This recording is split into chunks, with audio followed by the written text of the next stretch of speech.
Welcome everybody, Ralph Havens here. And I gotta admit, I'm gonna plug in my microphone.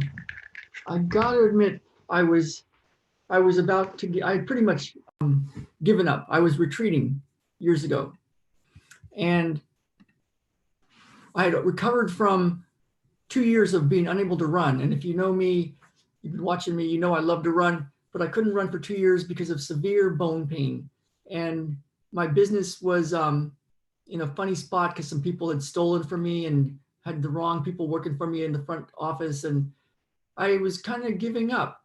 And so when I finally figured out how to fix myself up from the severe bone pain and depression, Jen and I made a decision to leave San Diego and shut down our business and go find a different way to live. And when we came up here to Bellingham back in 2013, we we had this plan, and we thought, okay, we're going to go out towards this mountain and live on some land, and we're going to live a smaller life. We're going to live a smaller life, and we had this plan to rent out a house that we could buy and then build an earthen house and just live a simple life. And and um and the thing is, some stuff happened, what I could call the worst of the worst, not the absolute worst. We were pretty much healthy, but we started losing our health a bit, and our house was not livable, and we started learning a lot about it, and we had to fix it up.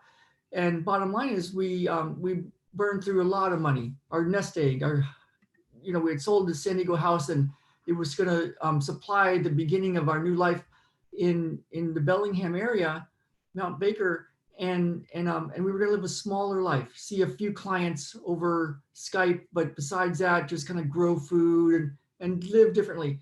But the thing was, I was retreating. And I just was kind of giving up, and life had beat me down quite a bit, and I had gotten my health back, but I didn't know how to do it anymore. To make money, to have a practice. I didn't want to have a practice with billing insurance anymore. And so we were giving up. And the thing is, the universe had a different plan for me. And so when this giant obstacle happened, we were kind of hurtled into this decision of what do we really want? And I made a decision to go for it again. Numerous times in my life, I've had to go for it again after everything crumbles, and then building it back up again and learning. And so what happens is, the disaster, you can turn it into something big. In fact, you kind of don't want to waste a disaster. When the worst of the worst happens, you can waste it. You can retreat, like I had been doing. And my Qigong master, Ming Tong has a story like that. It seems like anybody that's done anything big, that's supposed to do something big, that's supposed to do something that matters, there's a time when it's like the same thing keeps happening again. Like whether it's somebody dying in your family, and then another person dying that and another person dying, and it's like, this is getting crazy. You just need some rest, and you just want to not feel this pain anymore. And maybe your physical body is kind of having some issues. And this disaster, this worst of the worst, it's easy to want to retreat. That's what I did for a while. But there's a way to use it, and you might not want to waste this disaster, this problem, this inability to make money if you can't work anymore because of the lockdown, this disaster of so many people in your family, that having big problems or even going away, or money falling away, or you don't know what to do.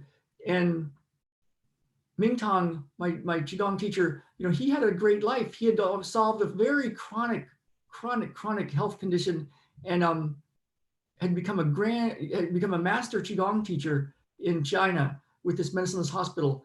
And they were helping thousands of people. And then the Chinese government shut it down and put their leader, Peng Ming, under house arrest. And Ming Tong pretty much fled to the United States and ended up in San Diego. And there he was, a master Qigong teacher, and he was doing a healing circle for donations and making about 15, 20 bucks, 30 bucks, 40 bucks in an evening of 2 hours of deep meditation.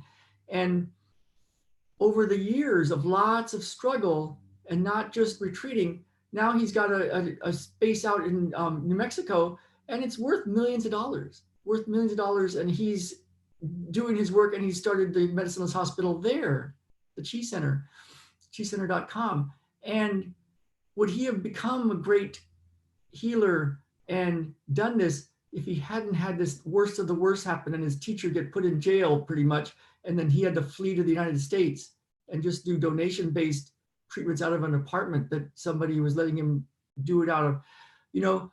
So when we're dealing with this worst of the worst, one of the success secrets is to not waste it, And yeah, it's a decision, but when you're sliced open, exposed, and your heart is exposed, your soul is exposed, you might not want to waste it. You might not want to waste it. You might go deep inside and sit with that and go for it. You might want to go for it because there's always an excuse. There's always a reason why it'd be the easy way. But of course, the easy way is not the optimal way, because it can get worse. If the universe is using something to get you to pay attention, to use it as a training to become the person you're meant to become, even if you have numerous things, even the worst of the worst, somebody dying and then another person dying, if something like that is happening, or if you're losing your money and then you're losing your money and you're like really wondering, should you even be here on earth, because your money situation is so much different and you don't even know what to do. There's a retreat, there's a giving up, there's a just letting it happen to you. But we all know the world doesn't need any more martyrs, So it's a tough one, but when you're dealing with the worst of the worst, and you just want to retreat, and you want to quit, and you want to quit trying to fix it, and you just need some rest, and you're just trying to find a way to get smaller, it's an opportunity, and you might not want to waste this disaster.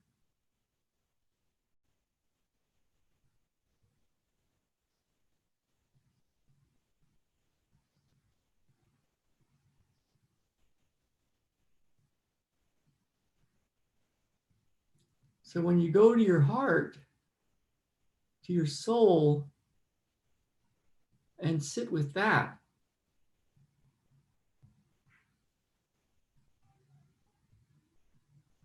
when I was going through all that tough time and we were living outside and we didn't know what to do, our money was just flying out the door, and I was like, we were having issues. I would run up to the top of this mountain and then look out over at Mount Baker, and literally I told God, either take me or make something happen now. And I was led to teachers and coaches and healers, and I spent even more money, and I really spent more time, and stuff started to work, and I found stuff that works. And so this is what we're doing with these sessions, with these video sessions. There's a way to go into your heart, to your soul during these really hard times and sit with that.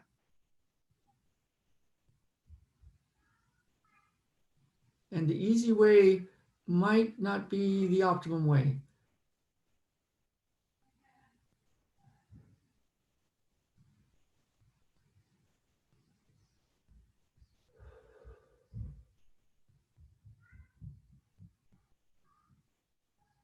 So we're going to go through more and more of these ideas, more and more of these things that I found that help use the challenges, the obstacles to get the training, overcome the challenge that then lets you be the person you're here to be. If Ming Tong hadn't had to flee China and lose everything and start over, would he be the man he is today? I know I wouldn't be the person if I just had that same life in San Diego and everything working in my practice and being able to run and not having to lose all of that to then build it back up. So So it's a tough one. It's a tough one. But if you're up for really looking inside, then you're in the right place and in the heart. So if you want more of this, I did an extensive masterclass at ralphhavens.com/masterclass. And you can go watch that and be part of that, and then be with us every day for these video sessions. So let me know how it's going, and let's get out there and live. Let's really live. All right, you guys, go ahead and find the ralphhavens.com/masterclass and join us for a full masterclass on this. All right, bye now.